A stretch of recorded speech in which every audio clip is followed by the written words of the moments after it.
Hoje o tema é a deflação, que é a queda generalizada nos preços contínua. Vamos saber os impactos dessa deflação para a economia. O Lucas Trevisan tem mais informações. Vamos lá então, Márcio, tentar entender de uma vez por todas, né? Essa nomenclatura que muitas vezes a gente acompanha nos jornais e acaba não compreendendo muito bem. Mas olha só, antes da gente falar de deflação, é importante a gente destacar também a inflação, né? Que é quando os preços tendem a aumentar numa economia de um país, por exemplo.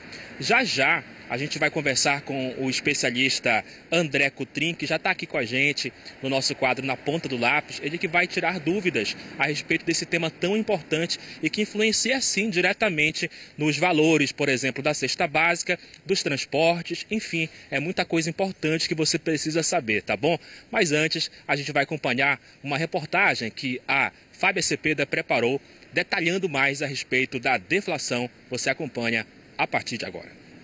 Ver alguns itens mais baratos na prateleira do supermercado tem provocado um certo alívio entre os consumidores. Eu tenho sentido que os alimentos, na questão dos não perecíveis, estão bem mais em conta. Principalmente quando a gente fala do arroz, feijão, etc., tem diminuído bastante. A gente notou que o óleo diminuiu bastante. Sobra dinheiro a mais para outras coisas, né? E melhorou mais a qualidade de vida, né? O Índice Nacional de Preços ao Consumidor Amplo, IPCA, divulgado pelo IBGE, confirma a queda, com destaque para o óleo de soja, frutas, leite longa-vida e carnes. O preço dos alimentos está entre produtos e serviços que ajudaram a jogar para baixo a inflação brasileira. Junho registrou a primeira deflação deste ano. De 3,94%, a inflação fechou em 3,16%.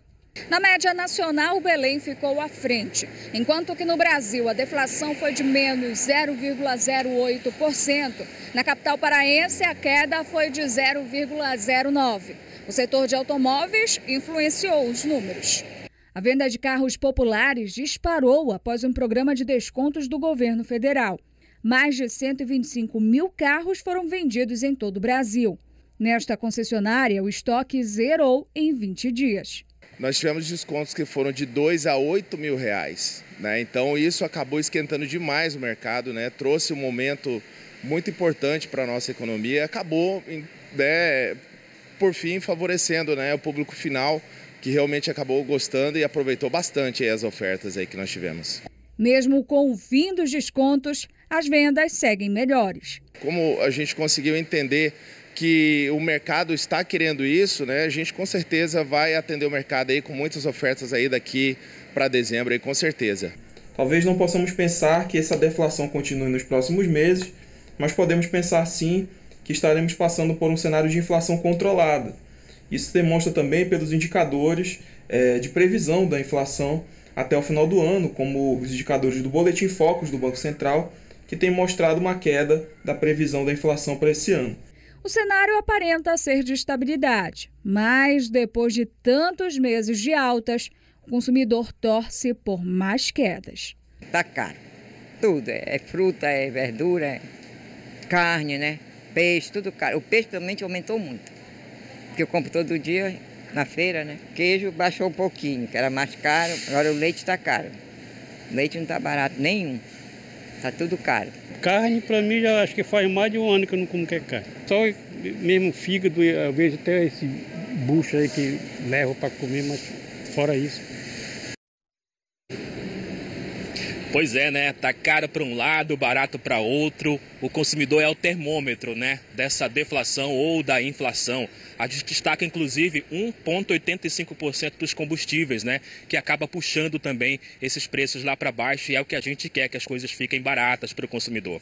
Você já viu, né? A gente está aqui com o especialista André Cotrim, economista, que vai falar um pouquinho mais sobre essa deflação, que é uma palavra que parece feia, mas é bonita para o bolso, né? Especialista, doutor, muito obrigado pela sua presença aqui no quadro Na Ponta do Lápis.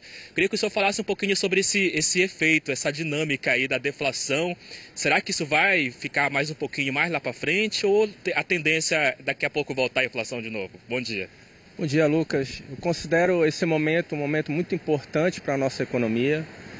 Se nós analisarmos o contexto dos últimos meses, mostra que, além de ter tido uma deflação, houve uma melhora na economia. Ou seja, esse resultado mostra que houve uma queda contínua no preço dos alimentos, no preço dos serviços de transportes, custos de transportes, alimentação, bebidas e, é claro, uma diminuição, uma queda considerável no preço dos combustíveis. E isso tem um impacto positivo para a economia, para o bolso dos brasileiros, para o bolso dos paraenses, porque isso implica no aumento do poder de compra, na valorização do salário mínimo e, consequentemente, na disposição das famílias mais humildes em ter outras oportunidades para comprar seus produtos, adquirir outros serviços. Então, eu considero essa deflação, mesmo que momentânea, um passo importante no sentido da melhoria econômica que a gente está tendo nos últimos meses. Doutor, a gente viu aí na reportagem, né, que, segundo os especialistas, a tendência é que tenhamos uma inflação lá na frente mais controlada, né? Digamos que não vai ser tão forte como já aconteceu em outros momentos da nossa economia. O que seria essa inflação mais controlada e o que justificaria essa estabilidade, digamos assim, nos preços?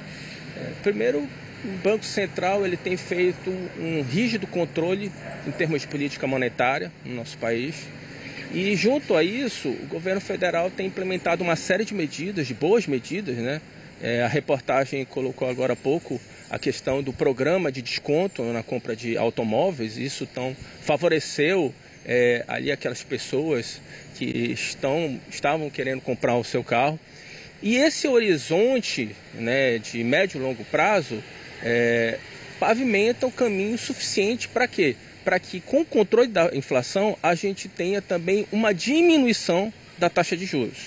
Essa diminuição vai favorecer, com certeza, o consumidor e também o mercado, o investidor, que vai criar outras oportunidades de empregar mais pessoas, de investir mais, e com isso você cria alternativas para que a gente consolide a possibilidade de ter uma redução real da taxa de juros, que hoje está muito alta e necessita ser diminuída. Doutor, a gente sempre tem falado, né, que a agricultura ela é a parte da economia pulsante que acaba, digamos assim, ajudando muito nesses números bons, né? A gente está vivendo aí uma safra recorde nesse período agora. Claro, esses resultados vão vir lá na frente. O senhor atribui também essa questão a tendência de que os produtores, os agricultores do agro, né, também tenham participação nesses números. Eles não estão sendo contabilizados agora, mas podem ajudar, inclusive, na estabilização dessa inflação mais lá na frente. Também tem essa contribuição, né? O Brasil é muito rico, né, e bem produtivo, né? Nesse sentido que a gente tem observado essa safra que tem gerado bons resultados para a economia de forma geral. Houve uma queda também do consumo em outros países, né, no sentido de diminuir um arrefecimento natural da sua economia, ou seja, menos pessoas estão comprando alimentos, e com isso você cria um mercado para que a gente possa usufruir mais dessas oportunidades. E junto a isso você tem o aspecto mais importante da deflação, que é o quê? A oportunidade, né, a alternativa que vai sendo criada para que as famílias, principalmente as famílias mais humildes, tenham de adquirir seus produtos, né? Comprar carne, comprar peixe, o açaí, leite e outros produtos que são essenciais na cesta básica e que sofreram uma redução. Mesmo que pequena, é uma redução que tem um impacto positivo para a economia. O Márcio, lá do estúdio, tem uma pergunta para o senhor. Vamos ouvir, doutor. Doutor André, o Sérgio Neiva, ele mora em Coraci, ele pergunta, né, quer saber por que o preço do gás não acompanha a baixa de preços aqui no nosso estado? Há algum fator diferencial, digamos assim, específico aqui no Pará? Não, nesse caso, o que a gente tem observado é que houve uma desoneração, né, do preço dos combustíveis de forma geral, e isso foi repassado tanto para o preço da gasolina, né, nos postos de gasolina, mas também para o preço do gás de cozinha. Acontece que a própria queda, a própria diminuição, talvez não tenha sido aquela que a gente costuma esperar, ou seja, uma queda significativa a ponto da gente não ter tantos gastos na compra do gás. Mas ainda assim houve uma diminuição, uma queda que tem um reflexo positivo junto, que favoreceu, né, as famílias mais humildes do nosso país e também do nosso estado. É importante, inclusive, que os órgãos de fiscalização, né, possam monitorar, né, esses valores e que as pessoas também possam denunciar, porque a gente sente muito isso, por exemplo, nos combustíveis, né?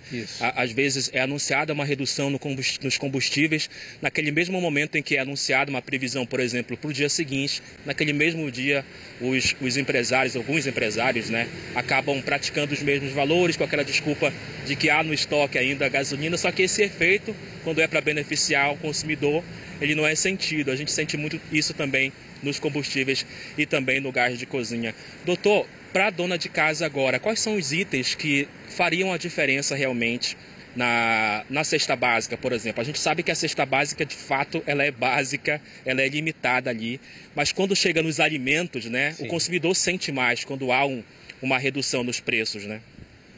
Essencialmente leite, né? O preço da carne, peixe, que é muito consumido aqui no nosso estado, aqui na nossa cidade, arroz, feijão. O feijão carioquinha teve uma diminuição considerável. O próprio óleo de cozinha motivado pela safra, né? Isso, para o que a gente foi, quando se analisa meses anteriores.